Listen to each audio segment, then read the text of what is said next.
بسم اللہ الرحمن الرحیم۔ الصلاۃ والسلام علیک یا رسول اللہ وعلی آلک و اصحابک یا حبیب اللہ۔ عزیزان گرامی، السلام علیکم۔ میں آپ کی خدمت میں حافظ عرفان علی صدیقی گجرانوالہ سے عرض کر رہا ہوں۔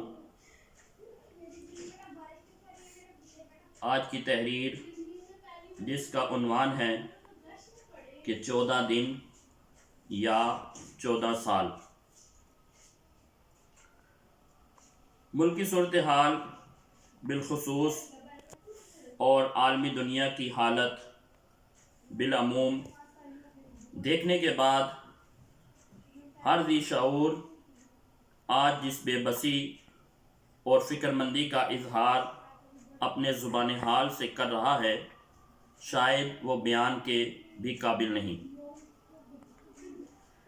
اسلام کا دل حرم کعبہ اور اہل ایمان کے دلوں کا کعبہ روضہ رسول صلی اللہ علیہ وآلہ وسلم کی خاموش فضائیں جو کہ ہر اہل ایمان کو خون کے آنسو رونے پر مجبور کر رہی ہیں۔ کوئی بھی عقل و ہوش رکھنے والا اور دل میں ذرہ برابر ایمان کی چنگاری رکھنے والا اس وقت لمحے بھر کے لیے بھی قرار نہیں پا سکتا،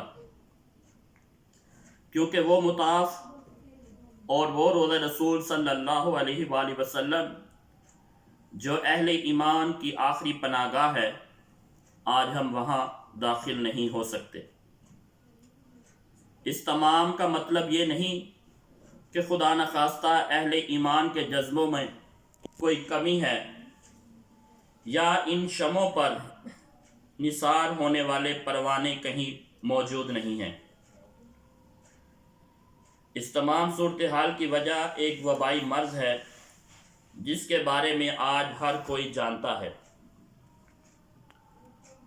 میں یہ تحریر اس نقطے کو سمجھنے کے لیے لکھ رہا ہوں کہ شاید کہ اتر جائے تیرے دل میں میری بات۔ دوستو، آج تقریباً پوری دنیا لاک ڈاؤن ہے۔ ایک دشمن ایسا ہے جو نظر نہیں آتا اور جس کا انداز حملہ ایسا ہے کہ اس نے انسان کو ہی انسان کا دشمن بنا دیا ہے۔ ایسی صورت میں ہر ملک، ہر قوم مختلف طریقے سے اس دشمن سے لڑ رہا ہے، لیکن ایک بات ہر جگہ ایک جیسی ہے، اور وہ یہ ہے کہ اس سے لڑا نہیں جا سکتا، موجودہ وقت میں صرف بچا ہی جا سکتا ہے۔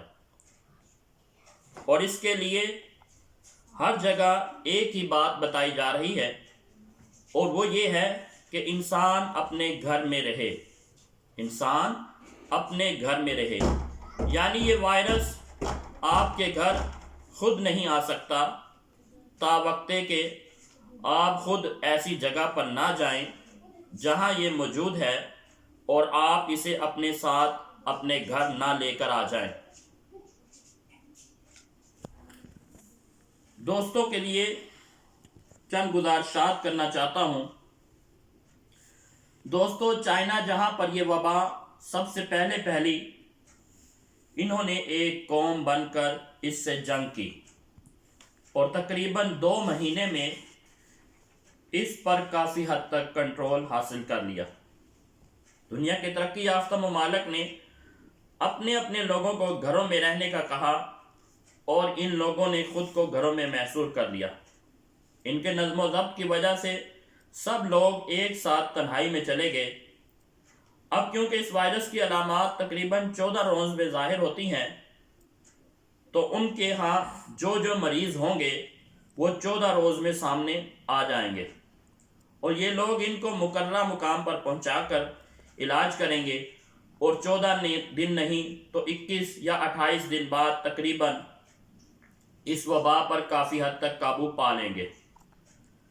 دوسری طرف دل ڈوب جاتا ہے یہ بات سوچ کر کہ ہمارے ملک پاکستان میں ہر شخص جو اپنی ہی منطق کے مطابق زندگی گزارنا چاہتا ہے 14 دن یا 21 دن حکومت کی اپیل پر عمل کرنے کی بجائے باہر نکل کر ہر شخص گھومنے کی کوشش کر رہا ہے۔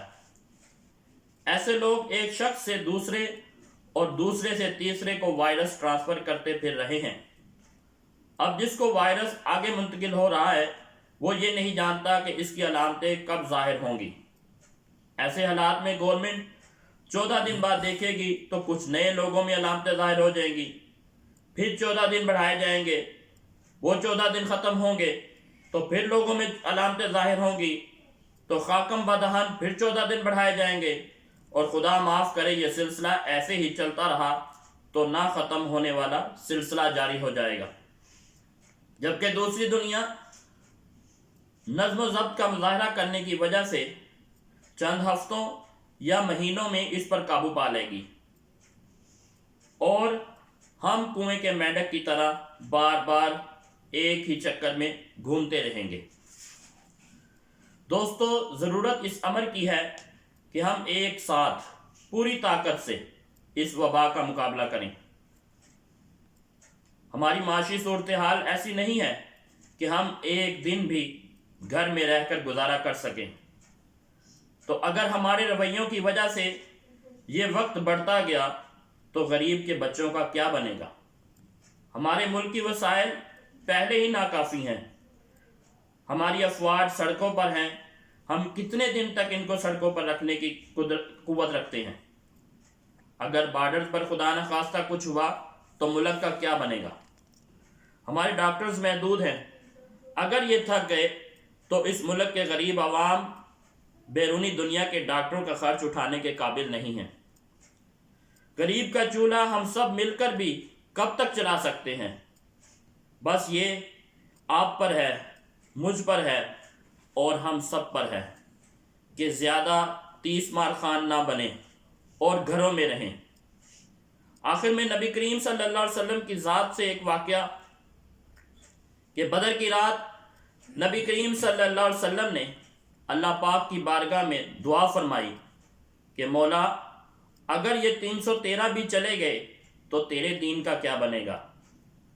دوستو، خدا کو اپنی عبادت کے لیے کسی کی بھی ضرورت نہیں، لیکن نبی کریم صلی اللہ علیہ وسلم کا ایسے دعا فرمانا انسان کی حرمت واضح کرنے کے لیے تھا، تاکہ آئندہ میری امت کو سبق مل جائے کہ جب زندگی اور موت کی بات ہو تو زندگی کے لیے کوشش اور دعا کرنی چاہیے۔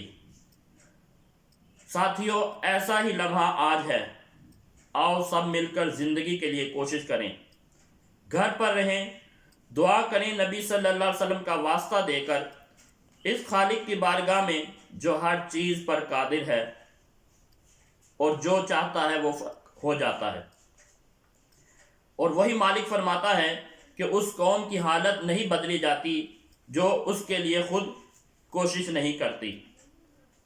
آؤ کوشش کریں کہ وہ کام جو دنیا 14 دن میں کرنے جا رہی ہے، کہیں خدا نخواستہ ہم غفلت کی وجہ سے اور اپنی جاہلیت کی وجہ سے 14 سال میں نہ کرنے بیٹھ جائیں۔ تو آخر میں میری یہی دعا آپ سے گزارش ہے کہ آپ سب گھروں میں رہیں، اور اللہ کی بارگاہ میں دعا ہے کہ بالخصوص عالم اسلام اور بالعموم پوری دنیا اور پوری ملت کے لیے، پوری کائنات کے لیے، پوری دنیا کے لوگوں کے لیے اللہ سب کو اس وبا سے محفوظ رکھے۔ بہت بہت شکریہ، جزاک اللہ۔